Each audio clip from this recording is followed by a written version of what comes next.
This is a fantastic opportunity for us. We have a rock star team from IDEO here, including one of the co-founders, Dennis Boyle. So I'm going to let me do the introductions. So Farzad, thank you so much for coming. Dennis, thank you for coming. They're dear friends, also colleagues, and they're my mentors and gurus in my design and innovation work in healthcare. Okay, so Farzad is an engineer and he's a cardiologist in training and he's still a practicing doctor. At IDEO, he's the clinical director of health, and basically he goes to the site and like provides a clinical insight into the project. He also currently teaches a course in design at Stanford. And then this is Dennis, and Dennis Boyle. He's as Dr. Sawyer said, he's one of the founding members of IDEO, and he leads basically the health and wellness effort at IDEO. Basically, any project that revolves around medical and healthcare industry. In training, he's a mechanical engineering and a product design specialist. And Simon and I have a very fond memories working with, not even working, they took us on a tour of IDEO, and it was so cool to get a personal tour of them. And I remember Dennis showed us like basically a treasure chest of things he's done like, over the years. And he had like a can of Coke that could tell temperature and keep it cool. And he also had this like gun that like blows out smoke bubbles, smoke rings. And that was so cool. And this is just like two of like, the hundreds of things he had in his treasure chest. So we're very excited to have him here, to have both of them here to lead the design course. Thank you for coming. I'm going to give one more second here, so feel free to edit your bios. And add more. I saw you a little, like, still in training? Probably not. Well, you know, we're all lifelong learners, so we're always in Lifelong learners, training. very good. Yeah. And I also think it's quite remarkable the things you remembered, because they're responsible also for designing the mouse, which you might not remember when there ever wasn't a mouse, and also things like the injectable IV drugs that we use now that we send home with patients. So many medical designs have come out of the IDEO workshop. We're super happy to have you here. The format is they're going to teach you some design thinking principles and empower you to actually start using them every day. And today we'll have an exercise halfway through the session where you get to brainstorm and implement some of the things they're teaching you. And we understand that you all are coming from some different backgrounds. There are a lot of medical students, pharmacy students, other people coming from different schools, but I think the objective is going to be the same today, and we'll speak at a language that everyone will understand and appreciate. And at the end, our workshop is going to be based around something that everyone will need to know if you're working in any healthcare setting. So we look forward to getting this started. Thanks for joining us today. We have one more person in the room I want you to know about, and that's our in-house design specialist, Beth Duran. Can you just raise your hand, Beth? Hi. She's a great resource to all of you. I think you guys remember me from She'll be circulating. She gave a lecture early on in the course.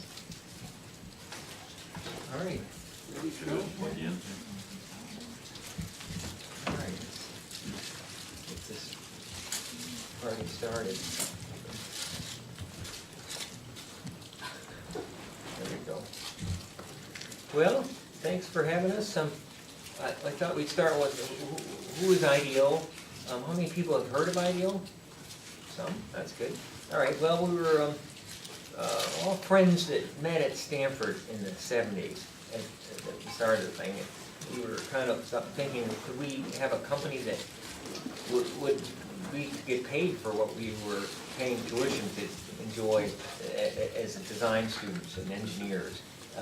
That was us in 1980. That's me with the big giant glasses and the tie and the gray hair. Now we're 700 people around the world in lots of different locations, starting, of course, right in Palo Alto. But the San Francisco office, the biggest office was 240 people, right on Pier 28. So there's in Chicago, New York, Boston, London, Munich, Shanghai, Tokyo. We were all mechanical engineers, industrial designers then. And we did computers and high-tech products and some medical products. And now it's a giant list of things that keeps going. And I'm sure my list is obsolete, but includes people like Farzad, who are medical doctors, as well as just a host of almost any kind of design discipline seems to have a home at IDEO now. And all the work we do of course, it started with computers and high-tech products, but it's in everything, education and energy and food and beverage and health systems and public sector, so on, and toys. My brother leads a toy lab. There's all sorts of things. Someday maybe you can come visit. But this process that seems to have been successful for work for us is we call it design thinking. How many people have heard that process? Design thinking, good, some. Well, it's an innovation process that we used to call it just design process, but we started calling it design thinking process 10, 15 years ago, and that seems to have given everyone permission to use it in a bigger, more holistic way. But it's at its center, we call it human-centered design or user-centered design, where there's kind of three big buckets you're trying to balance: people factors, business factors, and technical factors, or what's desirable, what's viable, what's feasible. But even though a lot of us are technologists and engineers and medical doctors and whatever, the thing that has made this process work is trying to get people at the center of the process, the beginning of the process, find out what's desirable, what people need, and then start applying business factors and technical factors, or what's viable, what's feasible. And so we think of this, there's lots and lots of diagrams. I could do a whole 10, 15 minutes on just the diagrams, but this one is very simple, kind of elegant, brute force, but there's a kind of an inspiration phase, there's an ideation phase, and there's an implementation phase. And these can be a few hours each, a few days each, a few weeks, or months, or even longer for things like medical products and complex systems. But they're roughly equal. And these kinds of projects always kind of start with open-ended questions. How might we? We have an acronym, HMW, because we use this so often. Or what if, or what is the future of? So the answer is not in the question that starts these design projects.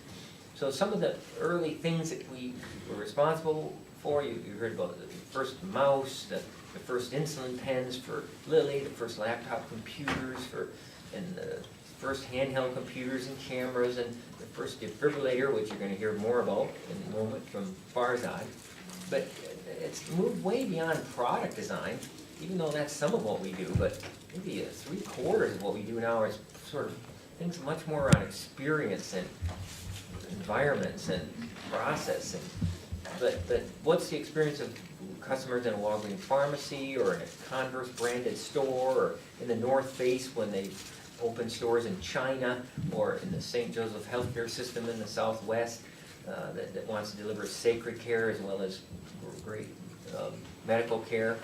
So just a few things that this has applied to: TSA training and 55,000 TSO agents. I'm not really supposed to say much more than that, but hopefully that you've sensed some improvement over the years because of some of this training, but somewhat in the background because of security. Designing a whole school system from the ground up.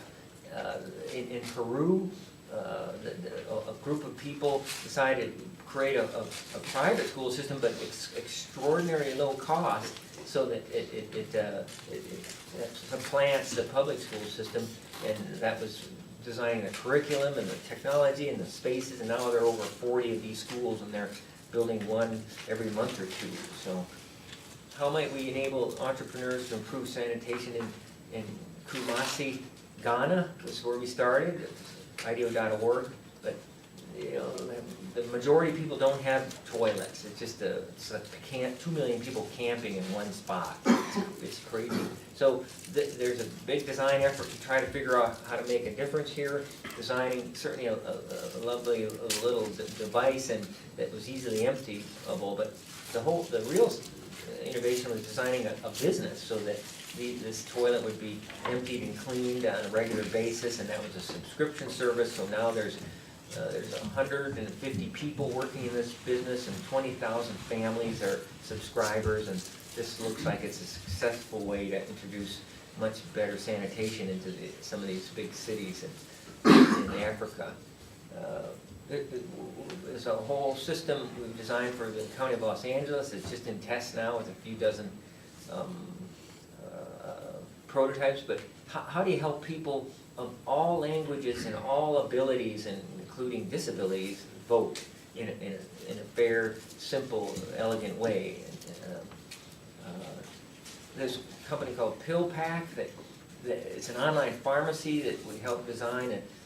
How do you actually help people stay on multiple medications? The majority of Americans over 50 are on multiple medications, and so it's just a big challenge for all these pill bottles that you're losing or they're going out of prescription. So this is a whole service that pulls it all together, gives you a box every 2 to 4 weeks, and a little sachet and a little envelope comes up with the date, the day, and the time you're supposed to take it.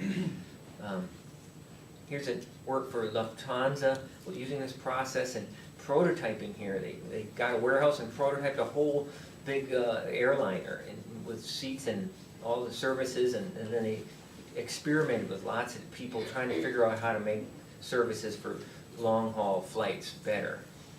This is work we did for Eli Lilly. You heard about those insulin pens, but this is an auto injector that helps people get on to injectable medication, but you don't really have to pay much attention to it. You can't make mistakes. You can do it through a bit of clothing. It does everything for you and pulls the needle out, and this particular drug is a weekly, and so you just can't. It's much more difficult to make mistakes with this, and people don't have to manage the needle. Everyone has some fear there. So, and then this food movement grows in China. That it's helping some entrepreneurs create a whole movement that's very secure, because people there's a lot of insecurity around where the food comes from and what additives are in it. So this helps the food move from growing it to the stores to the table. So today, we're trying to kind of quickly move through this so you can get to a brainstorming session, but we are going to be working on an interesting problem that Farzad is going to introduce you. We're going to brainstorm and tell stories, but you have to be really deliberate about this process. So why don't we pass these little, does everyone have one of these yet? Oh, okay, there's some little rules coming out, but I'll talk to them. You're all going to get a card. Kind of funny, people years later say, hey, I still have my card, and they show it to me. I think it's so cool. But these are kind of our guidelines and rules, if you will, and we're going to, you'll get a list of them, but deferring judgment and encouraging wild ideas are really our kind of top, most important ways to go for this. And, we have a little warm-up exercise, but it takes 5 minutes, and I'd rather have you actually do the brainstorming, but I'm just going to walk you through it. How many people have seen 30 circles as a little exercise? Well, we give you paper, give you 2 or 3 minutes to fill out, make these circles into different things, as many things as you can. And so people, just look at this for a second now, just for 10 seconds, and how would you start? I'll give you a clue. Almost everyone starts with a face or a ball. So this is the kind of thing you see. So that's cool. Some people really take it seriously and just stick with one thing and just run it all the way out. Other people start to see, well, I could get outside the circle here. There's a snowman. There's a pizza. Others. Well, there's rattles and there's a stoplight and there's glasses. There's a bicycle, a Lego, a centipede. Some people take a little too much time, but the color, the centipede again, and things like that. And then somebody said, "I got them all," and this is a string of pearls. So no wrong answers here. The fluency. We really stress being fluent and flexible, like having a lot of ideas and having a lot of different ideas. We call that encouraging divergent thinking. And this wild ideas thing is what we're going to concentrate mostly on today, because it really helps you push to the limit. So my brother wrote a book called the Klutz Book of Inventions, and it's just full of actually wacky inventions, the pogo plunger, the helium umbrella, the multi-mug saves dishwashing time, the hide-up car, don't even bother hiding your keys, catch and release fly swatter, the programmable bathroom scale, lose any amount of pounds by Friday, no matter what. The pocketless Velcro pants, the bug zapper earrings, salad washer star head, perfect for California audiences here, so you make that water do double duty. And then make the wiener cleaner, to do some work in the house, or in the same vein, get your children to do some work out in the yard instead of just playing. So we're going to push this today, and I'm going to turn it over to Farzad to kind of introduce a little bit of how we're going to approach that. So one of the keys that Dennis was talking about also with brainstorming is that it's great to have people who come here from different backgrounds. So we don't want everyone to be a medical student. That way we can actually leverage each other's expertise in different areas. And so what I'm going to be talking about now is a little bit of an intro to how this might apply to cardiovascular. And we're going to dive a little bit deeper and deeper through a case study. So one thing I'd like to start off with is a definition of what is a heart attack. You may hear cardiac arrest versus heart attack. There's a lot of confusion with the nomenclature, so I'm going to clarify that. A heart attack is a plumbing problem. So this is an angiogram of a heart. These are the blood vessels that supply the heart muscle. And that vessel in the front, called the LAD, the left anterior descending, is the main blood vessel that feeds the front of the heart. Big territory of muscle. And in this picture, you can see that what was previously lit up is no longer present, meaning there's a blockage. So none of the muscle downstream is getting any blood flow. So this is a plumbing problem.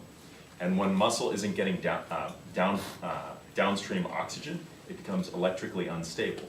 So a heart attack, which is a plumbing problem, then becomes an electrical problem. So these are different mechanisms about displaying how a plumbing problem can manifest, whether it's an actual plaque rupture that causes clot formation, or maybe there's a vasospasm that causes the blood vessel to tighten down and not allow effective flow to go through. Or maybe it's just a longer standing plaque that under certain conditions of stress doesn't allow blood to go through that fixed obstruction. So then getting to cardiac arrest, this is an electrical problem. So many of you probably recognize some form of this diagram showing how electricity flows through the heart, starting in the upper right corner of the heart, with a natural pacemaker that we call the SA node, the sinoatrial node, and every second it delivers a blip of electricity that travels down through the gatekeeper, the AV node, and then down to the purple segment there to the rest of the myocardium. Now in some cases this sequence of electrical events doesn't occur as it should, and you get erratic electrical activity, which can lead to cardiac arrest. So this is a normal EKG showing the electrical pattern that should be expected. You have the small little blip demonstrating the electrical activity in the upper chambers, and then the bigger spike demonstrating the electrical activity of the main pumping chambers. This is polymorphic VT, ventricular tachycardia, which is not sustainable with life. It's one of the few rhythm problems that's not sustainable with life. So how does this manifest? So according to last year's American Heart Association stats, in hospital, about 200,000 people had a cardiac arrest. So an electrical problem in their heart that led to CPR and resuscitation of some sort. And if you're in the hospital because you're surrounded by medical professionals, your chances of survival are about 1/4. So you're already in the hospital because you're sick. So some people may say, oh, we expect a higher survival rate, but you're already pretty sick. Yes, you're surrounded by medical professionals, but it's still pretty tough. And we have the luxury when we're in the hospital. How many people have seen this device? The Lucas device? So we do chest compressions with our hands. You've probably seen that a lot in whatever form. But this is actually a toilet plunger on a piston pump that's been converted to like an automatic chest compression device. So we rely heavily on this thing now. EMS carries this around in many cities, and it's really helpful because it gives you predictable rate, depth, and pressure. We also have the luxury in the hospital of having this device, which is an AED. It's a defibrillator that's capable of performing all types of electrical functions and features, but as you can see, it's got a lot of buttons, it's got a lot of screens. This wouldn't be the appropriate thing to take out into the public because you would just confuse people who aren't medically trained.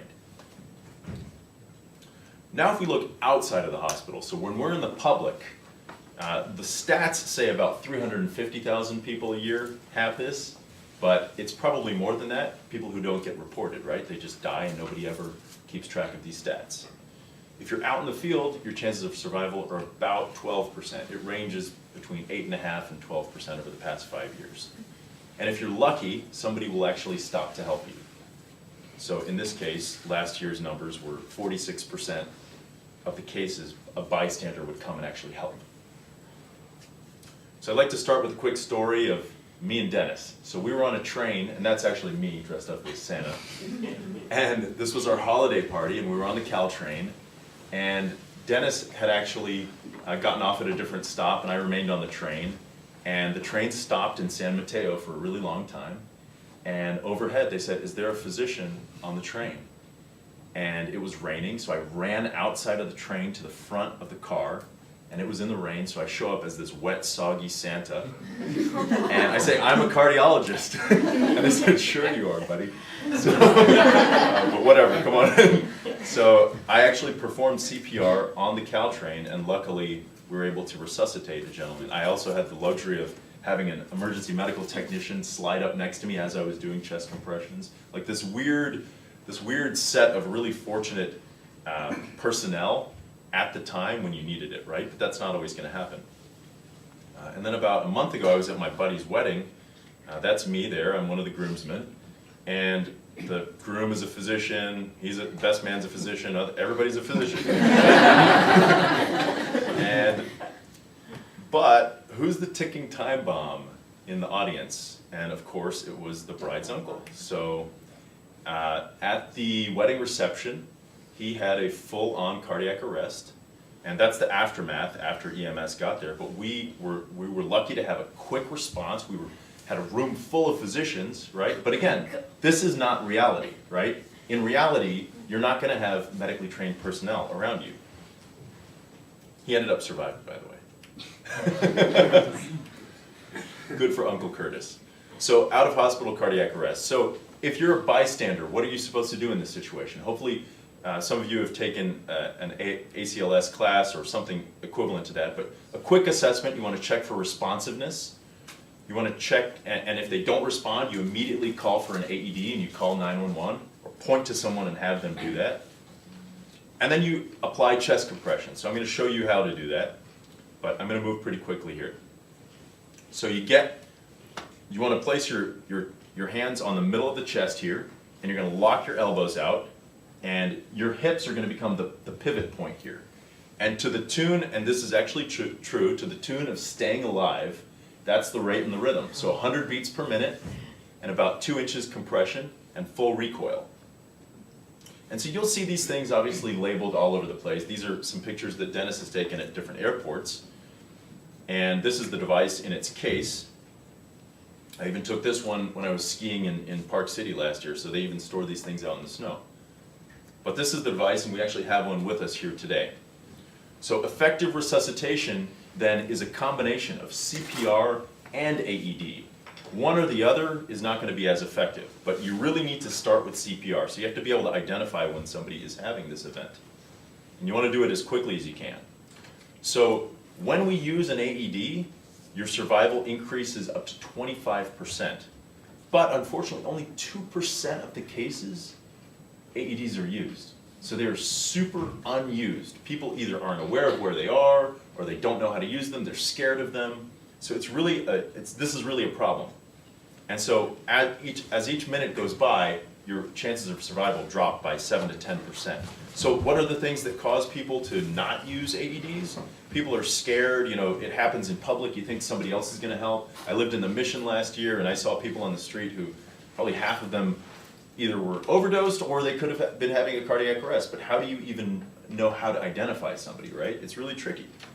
you may not be competent or confident in what you're getting involved in, and there may be unpleasant physical characteristics. Somebody's frothing at the mouth, you think you're supposed to do mouth-to-mouth resuscitation, but you don't really have to. There's a lot of confusion. What are the things that increase your chances? So interestingly, if you grew up in a small town, you're actually more likely to help somebody, because that's just kind of the way you're raised. If you're there and you watch the event happen, then you're more likely to help out because you feel like you're responsible for that. And if there's an AED around, you know where it is, you're going to bring it onto the scene. So what we're going to do now is talk about the HeartStream study. HeartStream is the company that existed before Philips was the defibrillator. Philips eventually took it on, and now it's branded as Philips. But we're going to tell you quickly the story of how that happened. So a company that was a startup in Palo Alto came to us and they said, how might we enable a bystander with no medical training to defibrillate a person who's having a cardiac arrest?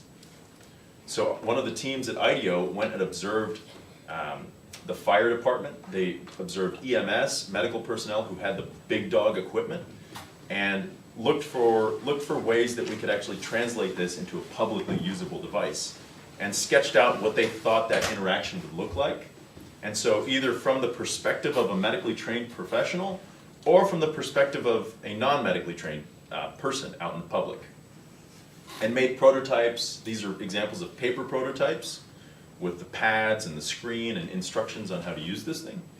Then moved it to foam core prototypes, or foam prototypes, sorry, and then took these out in the field. And actually this is a picture of a scenario where we took prototypes out to the shopping mall and threw down a mannequin and said, this person's having a cardiac arrest. Here you go, person with no medical training, save that person's life. So you open up this magical box and all of a sudden you're in this situation where it's life or death, you're responsible for resuscitating this person. And time, looking at all the behaviors over time and understanding what are the pain points. And then ultimately developing the technology that led to this, which is this is the first AED, the first publicly available AED, which is the great-grandfather of what you see on all the walls next to fire extinguishers. This is actually a picture from an IDEO employee who happened to be one of the designers for the defibrillator, who witnessed a cardiac arrest on an airplane and saw it used. So imagine how cool that must have felt to see somebody survive after using a device that you designed. So we actually have an AED here, and I think for the sake of time, what we'll do is we'll just leave it up here. But I'm going to show you just basically. Self-test. In case of emergency, So press the there's green an audio off button. and visual instructions. So you can see here on the front cover, it shows you where to place the pads. You pull here, and then you release the pads, and it shows you where each of these pads must go on the chest. Now we can walk through details about that later, but I think for the purpose of the exercise and the brainstorm today, and we can have a volunteer too if somebody wants to get shocked after class. I'm just kidding. But if you sleep, we will shock you. Okay. So for today's exercise, we're going to ask you all to jump into groups of 5 or 6, and we're going to ask this question: how might we create an awareness of CPR and AED at school? So let's say at UCSF, to prepare untrained people for that critical few minutes. So maybe people in here have a general idea of what to do, but what about the guy working in the coffee shop? What about somebody working in the library? Maybe they don't know what to do, right? So how do we create a system? And we're going to leave it pretty blue sky here on what are the potential solution pathways. But how are we going to make people aware and educate them potentially? I don't want to feed you with solutions, but I'm going to leave this up here. And we're also going to have some pictures that show you different use cases out in public. But again, break into groups of 5 or 6. This is a good group, there's a good group there, maybe you can move up here or something. This is a good group here, that's a good group, so just move your chairs around so you can kind of. And what's the deliverable?